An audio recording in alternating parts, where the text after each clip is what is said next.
અમદાવાદના કુબેરનગર મંદિરમાં પૂજારીએ આપઘાત કર્યો। મંદિર પરિસરમાં ગળે ફાંસો ખાઈને પૂજારીએ આપઘાત કર્યો। પૂજારી પાસેથી સુસાઇડ નોટ પણ મળી આવી છે। બિલ્ડરોના ત્રાસથી આપઘાત કર્યાનો આરોપ લગાવવામાં આવ્યો છે। અમદાવાદના કુબેરનગર મંદિરના પૂજારીએ આત્મહત્યા કરી છે। મંદિર પરિસરમાં જ ગળે ફાંસો ખાઈને પૂજારીએ આત્મહત્યા કરી હોવાની ઘટના અને આત્મહત્યા કર્યા બાદ ત્યાંથી પોલીસને સુસાઇડ નોટ પણ મળી આવી છે, જેમાં બિલ્ડરના ત્રાસને આપઘાત પાછળનું કારણ ગણાવ્યો છે। બિલ્ડરના ત્રાસથી આત્મહત્યા કરવાનો આરોપ છે। પોલીસે આત્મહત્યાનું કારણ જાણવા વધુ તપાસ હાથ ધરી છે।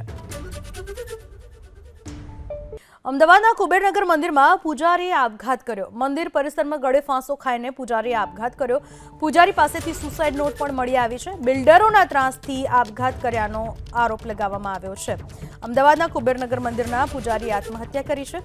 મંદિર પરિસરમાં જ ગળે ફાંસો ખાઈને પૂજારીએ આત્મહત્યા કરી હોવાની ઘટના અને આત્મહત્યા કર્યા બાદ ત્યાંથી પોલીસને સુસાઇડ નોટ પણ મળી આવી છે, જેમાં બિલ્ડરના ત્રાસને આપઘાત પાછળનું કારણ ગણાવ્યો છે। બિલ્ડરના ત્રાસથી આત્મહત્યા કરવાનો આરોપ છે। પોલીસે આત્મહત્યાનું કારણ જાણવા વધુ તપાસ હાથ ધરી છે।